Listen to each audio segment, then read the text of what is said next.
কেউ যদি কাউকে হত্যা করে তাকে হত্যা করতো, ঠিক যেমন আমাদের আদালত এটা করে না, খুন করেছে ফাঁসি দেয় না, সেম জিনিস। আরেকটা হচ্ছে মুরতাদ হয়ে গেছে, মুরতাদ আগে ছিল মুসলিম পরে মুরতাদ হয়ে গেছে, তাকে হত্যা করা যায়। ইসলামিক স্টেটের প্রধান সেটা করবে, ডেমোক্রেটিক কান্ট্রির মধ্যে এটা নাই। কথা বুঝতে পারছেন?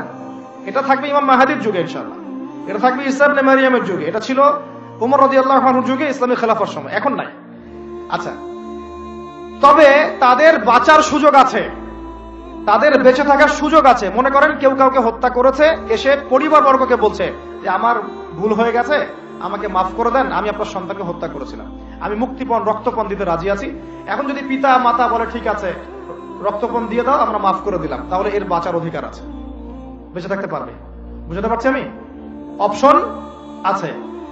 আবার কেউ যদি মুরতাদে কোনো স্টেটমেন্ট দিচ্ছে, ইসলাম মানি না, কোরআন মানি না, সুন্নাহ মানি না বলছে, ওকে আপনাকে বন্দি করে জেলখানে রাখতে হবে।